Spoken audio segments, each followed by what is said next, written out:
Welcome to DFB, Doing Florida Better. This is where we spotlight the programs, people, and partnerships that keep our community active, connected, and thriving. From youth sports and special events to community stories and city updates, we're bringing you the heart of a city defined by a beach and driven by community. Let's get started. This is DFB, Doing Florida Better. Hello, and welcome to DFB, Doing Florida Better, a City of Deerfield Beach Parks and Recreation podcast. My name is Kelvin Walker, and I'd like for you to please like and share and subscribe to our podcast as we're trying to build up followers and membership. Also, visit the City of Deerfield Beach Parks and Recreation website.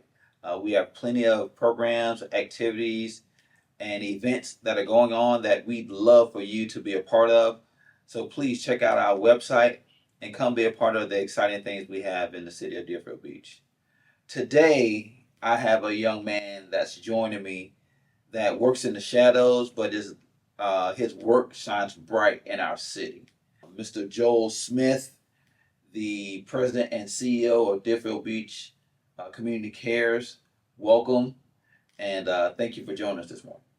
Thank you for having me. I'm actually overwhelmed that you called me a young man, so we're off to a great start. Yes, sir. Yes, sir. So I wanted to bring you on, Joel, because I haven't been with the city for a very long time, short period of time, and there have been individuals that I've met in my short time here that have drawn my eye, that I've seen at every turn, and the things that you do, the conversations that we've had, and the works that you put on, and I'm like, man, this guy, what I had to do some research on you. You know, I had to find out, okay, what actually is it, or what does he do? Because I mean, you're at community functions, you're at community meetings, you're at the community events, you're hosting your own events, and it's like you or your staff, you guys are a part of everything that's going on in this city, and it's great to see. It's great to see someone that enjoys and has a vested interest in the betterment of our community. So if you could, Joel, if you could tell us a little bit about you and tell us a little bit about Deerfield Beach Community Cares. I'll be happy to do that, and if I get too verbose, just slap me and I'll cut it down a little bit. But there's an important story to be told, I think. I'm not that important. I'm retired from Broward County Schools.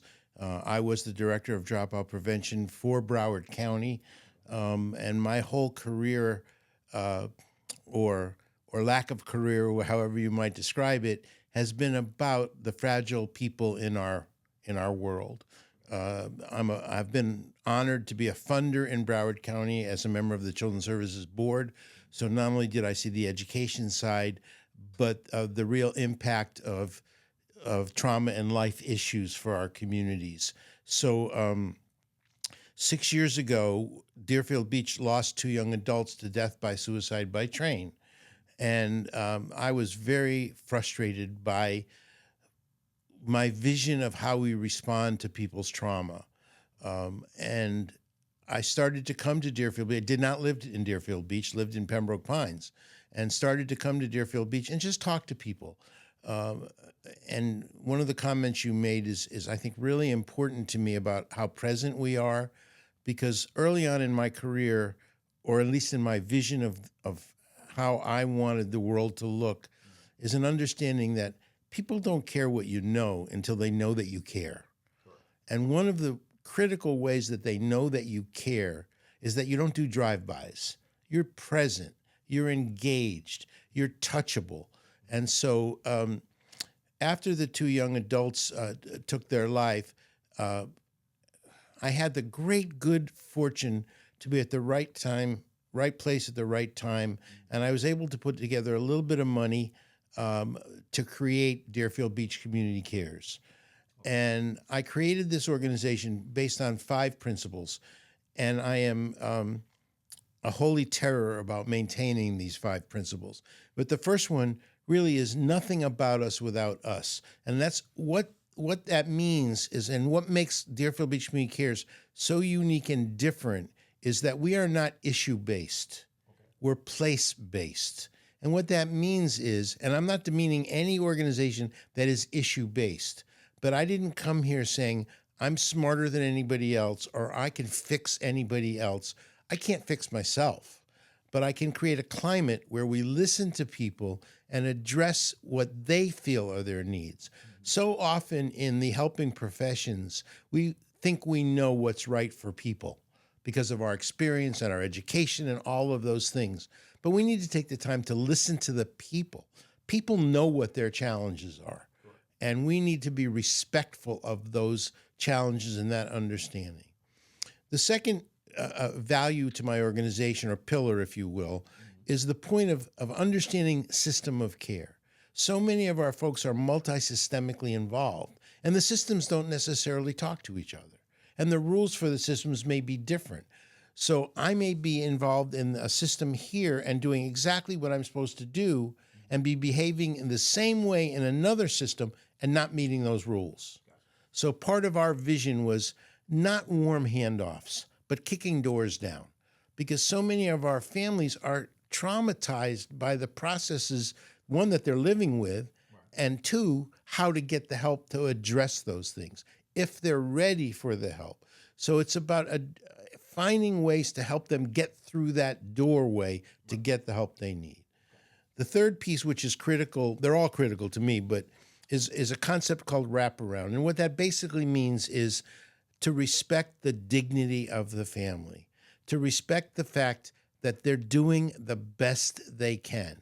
Now, the best they can may be illegal, may be dysfunctional, may be destructive, but it's the best they know how to do in the stressful situation. So how do we create a climate of respecting the family when they're doing things that you would not typically be respecting? And how to help them identify more successful ways for a better arc of wellness journey. And I don't mean to cut you off, but I've heard you comment, not specifically on the wraparound, but make references to that by saying we will provide transportation for our families. We will provide whatever they need to get them at a place or a level where they can fend for themselves. So personally, I've heard you say that on numerous occasions. So that message is something that you're not only preaching, you're practicing. Interesting you say it. So we see people obviously all the time. And we're working with a family now, a number of families, but one family is predominantly Spanish speaking. They just had a baby. The baby was born with clubfoot and needed surgery immediately. The provider was willing to perform the surgery with the expectation of a 25% deposit out of pocket. The family does not have that funding. They came to me. I do not have that funding. I don't have flex funds to do that. I wish I did. We're constantly trying to raise money to address these issues. But once I know it, I have to deal with it. So Deerfield Beach Community Cares, and to some degree me personally, is going to make the $800 down payment for this surgery that had to happen, or this child would have a challenge for the rest of their life. And I think that people, believe me, I'm not telling you that for credit. I'm telling you that because people don't care what you know until they know you care. And you have to be present, and you have to find ways to meet the needs. And frankly, that puts my organization in financial disarray at times when I have to make up the gap for some morally correct but fiscally maybe less stable decisions to help people. So there are two more pillars that I'll quickly go over. And the fourth one is something that I've been working on for 30 years, and that's an understanding that trauma changes our behavior. It creates a climate of, again, we do what we do the best we know how to do it. I think you, me, whatever, we're in a stressful situation. we revert to the safest behavior we know at that moment. And that behavior, again, may be illegal, may be immoral, may be self-destructive. I always tell the story in my trainings that, I don't drink and I don't smoke, but I eat. And I'm a stress eater. And as I've aged, cinnamon just calls me. And so as my stress, and I tell the story about, I go do a training here and then I have to go to this meeting and that meeting. And I kind of make it comical, but I talk about, I get in my car to go to the next meeting and I pull over to that magic spot, the racetrack or the Wawa. And I go to that magic rack where they have the Hostess cupcakes. And on the bottom of the Hostess cupcake rack is the Texas bun. And the Texas bun is a Cinnabon. It's not a very good Cinnabon, but it's a Cinnabon. And in a stressful situation, I'm not lighting a cigarette because I don't smoke. I'm not drinking tequila because I don't drink. But that Texas bun calls me. So I can calm myself down and go to the next event. And so I think we need to understand that we make judgments about people in a nanosecond. But those judgments are based on the behavior we see, not the whole person. And we need to give that whole person an opportunity to know us and for us to know them so we can support their arc of wellness journey. And then the fifth pillar is really one that's not popular to talk about in today's culture, but it's about equity. It's about sometimes the box that somebody stands on has to be a taller box to be fair to everything, to give them the opportunity that other people may already have. And so we're trying to be that box to help in this community in a way that creates arc of wellness journey that is more successful for individuals, for families, and for the community. Wow. Incredible. And this is all from a vision that you had, that you wanted to explore in the city. Yes. I mean, honestly, and it's not that I'm only that visionary because there are a few other people and a few other places. Palm Beach has a model that's similar. So a lot of it obviously comes from my passion and my personality, but it also comes from the work I've done, the homework to make this happen. And then the initiative grows because it's working, because it's making an impact. And honestly, and not to send smoke to Deerfield Beach, but Deerfield Beach, for whatever reason, was welcoming to what I brought to the table. There was an incident after the 2 deaths by suicide a year later where in the park right here next to where we're sitting, a 14-year-old murdered a 16-year-old. And the city manager called me and said, can you help us address the trauma that's that this community is exhibiting? And so we pulled together, I brought my wife, who's a retired therapist, and Jarvis Brunson, who I'm very proud to say is my partner and, in doing this work. And during Christmas break, which was when that murder took place, we sat in the old building that sits on this site and just became available to address the trauma that people were feeling. And again, people don't care what you know until they know you care. Lots of organizations, quite correctly, in their charter and in their contracts, set up bounce houses and set up charcoal grills and talk to people. Right. But then they go someplace else and do the same thing. We are place-based. We serve this community. So a big part of my belief and then part of the challenge is I'm not writing grants and chasing money to serve Pembroke Pines. I'm not seeking the money to support my organization, even though we need the money, if it takes me out of the place-based orientation. Gotcha. So something that you said that led me to thinking when I was doing a little research on you, I was wondering, I said, are you saying a little research because I'm short? No, just a little research okay. on just trying to get to know the person behind the man. I realized that I've worked in a few different municipalities, not in great extents, but parks and rec and part-time and things of that nature, summer camp, so on and so forth.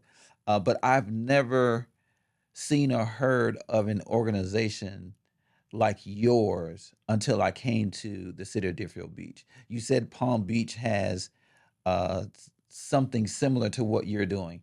Do you know if there are any other local or or in the Tri County area that have organizations similar to what you're doing? And do you ever have events or things that you guys call on one another that that you can lean on for a little support, or are you solo dolo, as they would say? That's an expansive question, and I'll try and answer it. So I think we are very unique. And I think that's critically important for the reasons I've already said. But I will say that as I was creating this organization, Deerfield Beach Community Cares, our Children's Services Council, the Children's Services Council of Broward County, who is instrumental in so many important things serving children and therefore their families, was working in a parallel way, and they created an opportunity for organizations called HEAL, which is addressing trauma in communities and in a much more comprehensive way, like I do it, but actually not like I do it. Because again, the people who went for that funding do other things. For example, in the south part of the county, the Memorial Healthcare System received funding to do this kind of work. And they do it well. I'm not being in any way critical. I love what they do, and we talk to each other all the time. So the Children's Services Council put out an opportunity to bid on some funding to do similar work. It's quite different in that it's essentially a screen door, a gateway to doing the work. So it's engaging families that are experiencing trauma, and the wonderful news is they're not defining what that trauma is. It gives the provider an opportunity to open it up to their constituents, to their neighbors, and that's wonderful. But it's a 6-month initiative, and the design is to open the door and to guide those families who are to address their trauma by whatever resources are available in the community. And that's wonderful. I view working with people a little differently. For me, if you came to me for help for something, you would never leave my family. I would never end with you. You would decide to end with me. And what that means is you're part of my family. And my organization is always available to you. But when you outgrow us, when you find the way to manage your trauma and your life challenges so you don't need the daily or the weekly or the monthly or the 6-monthly support, you move along and go, and we just say, congratulations. But if you need us again, you're part of our family. So I had to understand how the HEAL grant fits into what I do, but is not only what I do. And so I think that's important. I think it's also important to share that it can sound like I can do everything or my folks can do everything. We can't do everything, but we're committed to make sure everything gets done. And so we view ourselves as a community health hub. So I have regular meetings with the providers who do other work that I value and that is important for our neighbors, for the people who need us, and bring them together. So I don't have the skill set to do employment services. We can have job fairs and things like that, but in actually to offer on-the-job training or electrical contracting skills or that. So I look for the people who have that skill set. In Broward County, OIC is an organization that does a lot of that good work. So I partner with OIC. I am a natural supports organization. And what that means is we don't provide therapy. We're not doctors and psychiatrists and psychologists. We provide a therapeutic environment by some of the same things that you all do very well here, by clubs and enjoyment and support groups and whatever it might be. I'm working with Equine Assisted Therapies of South Florida to bring a women's group out there, to bring a children's group out there for 10-week sessions. So we do that kind of thing. But then again, I don't do what equine assisted therapies does. I bring the supports to them so that they can meet the need better than we can meet.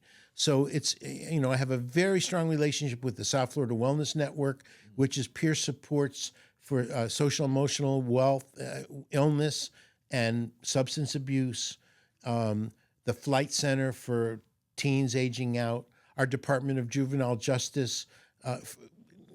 The good news is I'm old and I've been here for quite a while, so I have relationships. The bad news is I push those relationships because our people need the supports.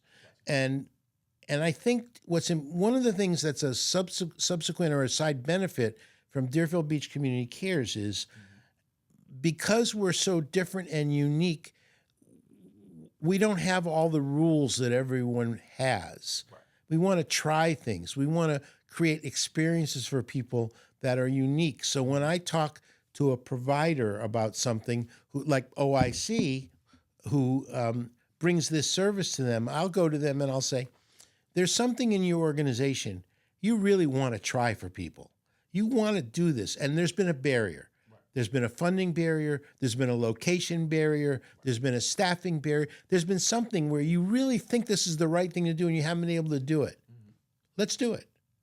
Let's figure out a way to do it for the place-based neighbors in Deerfield Beach, right, which is encouraging to organizations because it gives them a research base for things they wanted to do. Yes. And I'm now doing quite a bit of work with Nova Southeastern. And again, that is really working in terms of this stew pot of Deerfield Beach residents is an opportunity to give them to narrow in the research that they do. So in North Broward County, in Deerfield and Pompano particularly, maternal health and infant mortality is 10% worse than the rest of Broward County. A lot of people feel like it's the Southwest Park and places like that, and so there's a lot of attention down there. But the zip codes up here are struggling as well, particularly for our immigrant population. So that's an area that we're looking at to grow with Nova and their medical programs to address how we can support mothers, families, and the pregnancy process and newborn process so that, again, these kids have a healthier start so that they can compete in a world in a healthy way. Yes. Let's take a step back. I want to get to know the person that not sitting in front of me, but the person that led to the person that's sitting in front of me. I know you worked for the School Board of Broward County, as you mentioned, as did I. Can you tell us your work with the School Board of Broward County and how that led you on the path where you are today? Sure, absolutely. Well, I started in education actually in Frederick, Maryland, probably before everyone here was born, but I've had a varied career, which means either I'm really talented or I'm just unhireable. We can't quite figure it out. Maybe I had to create this organization because nobody wanted me. But, I've been fairly accomplished.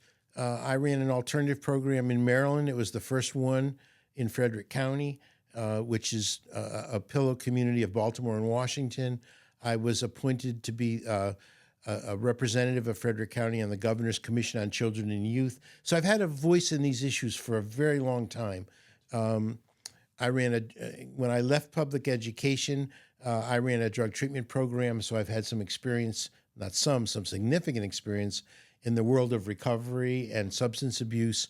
And then when I came to Florida and had kind of a momentary career change, I've had I have a wonderful family, a son and a daughter and an adopted son. And my son is a touring musician. And he graduated through Broward County schools. And he was too young to be out on his own touring the country.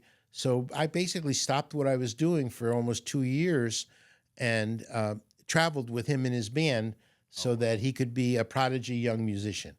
And it's worked because now he plays all over the world. That's a whole nother story.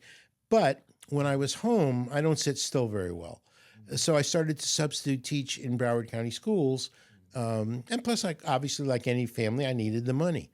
And I had a really wonderful experience where I had an opportunity to be in a school and then to be school-based and then to come downtown to dropout prevention and then to work as the middle school director and then to be the director of dropout prevention. And it was kind of a meteoric rise in the system, but I also became known in the community because of people wanted to bring programs to the school district. And so you get an opportunity to meet people at the Urban League and the YMCA and build what I hope was positive relationships. And then the district did away with my department, I retired, which is not something I had hoped to do because I loved my job. But I've had an opportunity to work in other pieces in the community, suicide prevention work.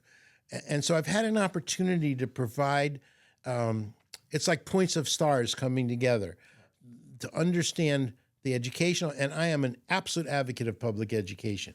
And I think given the challenges and the funding challenges, teachers and schools do a wonderful job.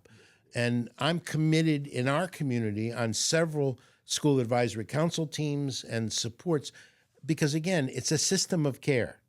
And it's about wrapping around the kids and the families to meet the needs that they have. So I've had kind of a varied career, and then when the two young adults took their death by suicide, I actually got a phone call from the county county commissioner about the second family. I did not know the second family, but was seeking additional support. And then Nora Rupert, the school board member, who I've known for years, called me the same day about the same family. And because I'm pushy and known to a number of organizations, the second family was getting some supports, but I used some leverage to make some push. And they got some additional support. But unfortunately, the young lady took her life as well, as I indicated. And that led me to a couple of things. And as I mentioned, I have there's a funder in town, a wonderful funder, who I have, I think, a very positive relationship with, and who shared the vision and basically wrote me a check to start Deerfield Beach Community Cares. And that just doesn't really happen. No. And one of the first things that happened, which supports that nothing about us without us, to bring that back to a circle, a woman came in. I met the folks at Zion Lutheran Church, and they basically said, "You're really a crazy person, but we like you." So they gave me a little office to work out of, because at the time I was living in Pembroke Pines, lived in Pembroke Pines for 42 years. And a woman came into my office and in a very assertive manner said, "I want you to start bike clubs. We're coming out of COVID.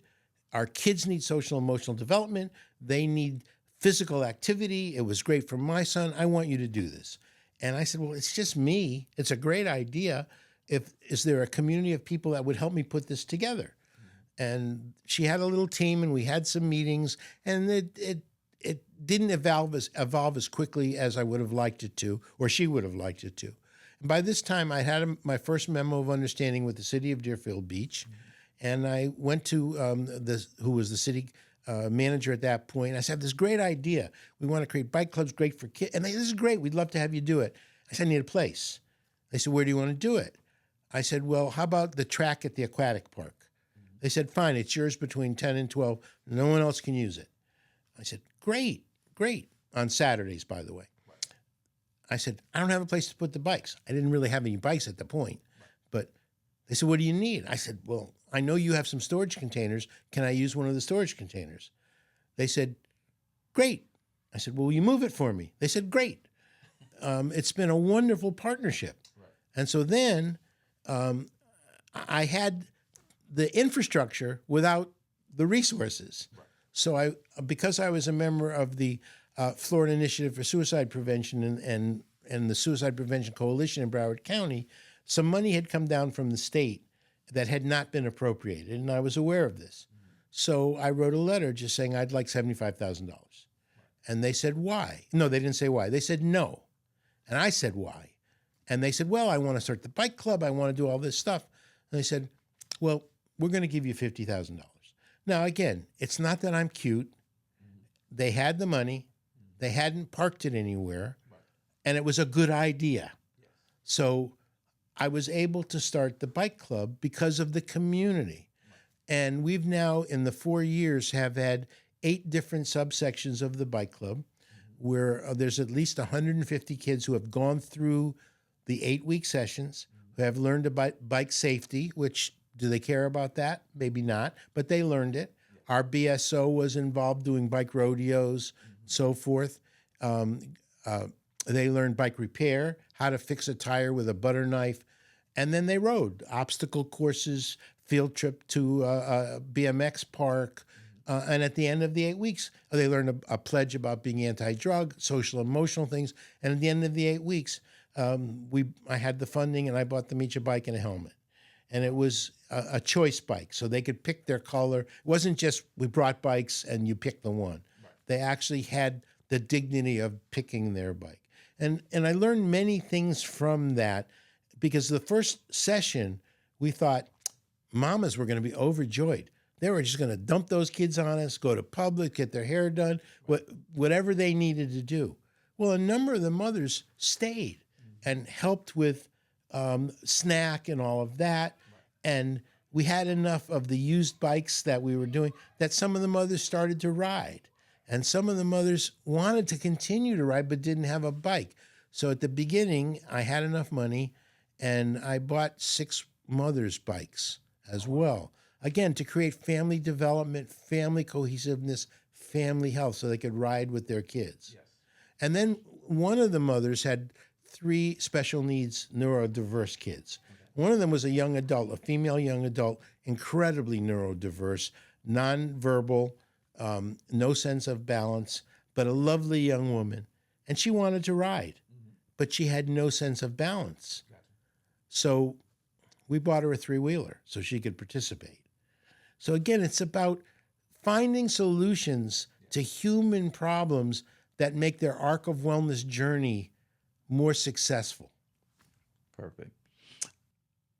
I want to talk about 2015. 2015, you were awarded the EPIC Award from the Mental Health Association. Tell us about that. And I don't even like to talk about that. I know it's not about you. It's about community cares, but I want to know the person behind the community cares. That's what I want to. That's what I want to get to know. I see your work. But I'm I not need sure to there's know anything about me that isn't my work and my family. That was a community award from the Mental Health Association. I've had a few awards in time. I received an award actually a month ago from the Flight Center. For me, those things, they're almost, it's a double-edged sword, because it's nice to get recognition, but I view that as a challenge. It means I'm not doing enough. Okay. And it means it's a challenge that when I received the award recently, I said, so many of our, in the climate we're living in, so many people's arc of wellness journey is not successful. So many people don't have food. So many people don't have appropriate housing. So many kids are not tested correctly or are misdiagnosed, and therefore created a diagnosis for the rest of their life. And so many of those children have to be our minority Black and brown children. And so the challenge is to do better. The challenge is to channel my incredible amount of anger that I lived with, and my rage about inequity, and do good work. And I'm older, and my time is limited. I'm aware of that. I look younger than I am. And so it's important to me not to have a legacy. Legacy is what it's going to happen or it's not going to happen. It's important to me to know that, I'm going to cry, that the child that was born with clubfoot has an opportunity because of something we did. And if we have a blind eye to these situations one at a time, then what the heck are we doing? I live by a quote that from Martin Luther King, which is I live by it, and it's always the right time to do the right thing, and I think that's what we have to do. We have to. People, lots of times through my lifetime, have said, "Well, you're angry and you're passionate," and yes, that's absolutely true. But I hope that people understand I'm angry and passionate because I do the homework. Yes. I study, I work, I read, I listen to people. It's not about me. It's my challenge to me to be a better human being. Right. Where do you see Deerfield Beach Community Cares in the not so distant future? Where would you like your goals, your objectives? Where would you like for this to move to? And it's a timely question because as you know, and we haven't discussed, 3.5 years ago, one of the things I did in partnership with Zion Lutheran Church and with some support from a community provider, Flippany, was to create a neighborhood food pantry, Nina's Place. And Nina's Place we started serving 50 families once a week. We're in rotation now with over 800 families and also provide other supports to the community. And it's a neighbor choice food pantry. So people are just like going to Publix or Walmart or Target. They're not getting a box of food, they're shopping. And that's happening as we speak. At the same time, we also do food box distribution into other critical areas. Today, 25 parcels of food went out to American Legion Post 287. They do a distribution twice a month. We do a twice a month distribution at the Housing Authority Senior Center, 45 boxes. So it's about building on that, and it gives us an opportunity to meet people when they're at that basic survival need, and so it allows us to provide additional services and supports to open the gateway to other services. Now, having said that, Nina's has become so successful that it's become a financial drain on Deerfield Beach Community Cares. So I have to work really hard in this next year to support Nina's Place and its growth, but also replace the funding that Nina's has demanded correctly to do the other programs that we do and to do more of them. I think we're well penetrated in Deerfield Beach, but we're not penetrated everywhere. You know, we do pizza nights in various locations in the community for people to get to know us. I'd like to see more of that. I'd like to. It sounds like I have an immense staff. I don't. I have 5 people who are working very hard to keep all this together. So I think, not from a legacy standpoint, but I'd like to think that we're doing it right. People tell us we're doing it right. People's needs are being met in many ways. So I'd like to make sure that we do that with fidelity and create a really sustainable model. Because we're place-based, it's hard for us to generate funding from South Broward or other places. So it's about what are the funds and because we're at the county line, we're not going to get funds from Palm Beach County. So it's how do we maximize people's awareness of what we do here and generate the funds to sustain it. We just did something really interesting with the City of Deerfield Beach Department of Transportation, and I give a great shout out to Carl Green for it. And he put a flyer up in the city transportation vehicles in the small buses, asking everyone to donate a package of wipes, because we, in addition to our food pantry, we provide diapers and baby supports. We have a toy store. We provide hygiene every month as people need it. We provide homeless on the grounds of Zion now with the pantry. It's a day of caring for homeless people out in the parking lot. So we do a variety of different things. But Carl took the initiative, and he actually had people donate more than 200 packs of wipes. And when while wipes individually aren't expensive, they become expensive when you're buying in bulk. So it's about building that sense of continuing the sense of community, not only with the residents, who I don't call residents, I call neighbors, but with the other organizations that serve the community, so that we are a community health hub together. And we just recently received a bag of donations, and I was a little taken aback, because when the person came in, I was like, "How can I help you?" And she explained what she was doing. I was like, "Oh my God, this." I mean, I was overwhelmed with just knowing that people would care to just bring the things, because like you said, Carl took it upon himself to put the flyer in the vehicles, and now you're getting people, just coming forth, showing that humanitarian spirit. They may not have realized the need existed. And you're not asking them for $10,000 or $1 million. No. You're asking them for $5 or $5. whatever it might be. And that's less painful, even for people who are struggling. People want to participate. We are social creatures. And so people are doing the best they can with what they got. So I'm going to end it with, I don't want to leave. Well, unfortunately, you're a busy man. Yeah, that's true.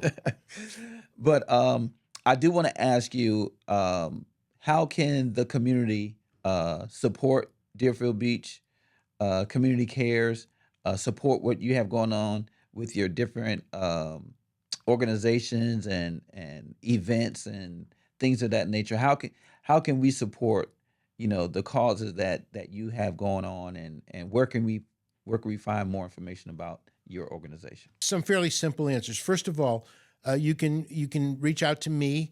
I'm just going to give you my phone number, 954-665-6249. That's my personal cell. You can text me if you want to get involved. I am looking to expand our board of directors. We've lost a few people who have moved away. We have a commitment to have the bulk of our board be lived experience people who can make sure we stay on track to respond to the voice of the community.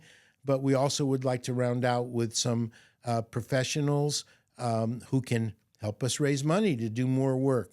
I also want to share with you, first of all, thank you for inviting me to do this, but I've had, amongst a variety of community Deerfield Beach entities, Parks and Rec has been a great partner before you got here, and through the years that we've been doing this work, has made space available to do the crazy events that we try and do. And so that's a good partnership. And you ask me for things. So I think we build that partnership. I think we're working together to do something very exciting in the fall regarding GED, which I think is going to be healthy for the community. And I commend you for shepherding that. So I think that's important. Obviously, I need money. If there's any connection, if anybody has the sense of there might be a foundation out there that I don't know about who would like to see what we do, really, if you think I'm passionate, just spend an hour here on Saturday and see what we do. Feel it, taste it, touch it, see the impact on people. And if that doesn't, one, make you cry, and two, light the fire in you to help build it more, I'd be shocked. So we're going to continue to work hard, but we're always looking for partners. We're always looking for volunteers. You can go to our website, www.dfbcommunitycares.org. It's not always as up to date I would like it to be, because I don't have a person to do that specifically, but there is a link to being able to volunteer at our food pantry or for other activities. Happy to have people tour. We really have very few rules on when you can come and when you can't come. If I'm there, I always open the door and say, let me show you around. So I think those are the ways. I think telling your neighbors, being aware, if you know people are struggling, send them in. I mean, there are a lot of things we didn't talk about. I have a very strong relationship with Broward County Schools. I am their North Area boutique, so I actually house all of the school uniforms. So if a social worker sees at XYZ school that a child needs uniforms, they don't have to go to Fort Lauderdale to get them. They come to me, and we house them for them. We're negotiating with the school district to have a greater presence at a property at the high school called Beach House to create, hopefully commensurate with school, back to school next year, with the Health and Wellness Center for the entire community. So I think there are a lot of things that you might be interested in as neighbors, and if those things light your fire, let's talk. Well, Joel, you're one of the people that I saw everywhere, doing everything, and I just didn't know where'd this guy come from. My wife does not like me at home. What is going on? This guy is everywhere. I'm paid to be there, but I know you're not paid to be there. Barely. And yet you are a mainstay, and you're a godsend for this community. And again, I've worked in different municipalities. I'm from the south part of the county, and I had never seen nor heard of anything like your organization. But it's been heartwarming. It's been gratifying to hear you, to see you, and to see your work in action. I'm looking forward to growing with you and doing more things with you, like you touched on the adult ed that we're looking to bring with partnership with the school board to the city of Deerfield Beach for our residents for GED classes. So look for that soon, everyone. But again, thank you for all the work that you and your coworkers do for the city of Deerfield Beach, and continued success. And if there's anything that I personally, or obviously, our department and our city, you have our unwavering support. And again, thank you so much. My pleasure. Thank you for having me. No problem. Thank you again, everyone, for joining us. Again, please like, share, subscribe to the podcast. Please visit dfbcommunitycares.org and the City of Deerfield Beach Parks and Recreation website for our many programs, activities, and events that we have going on here at the Tigner Center, on the beach, at Constitution Park, at Nina's Place, and throughout the city. Community Cares, the City of Deerfield Beach. Thank you. God bless.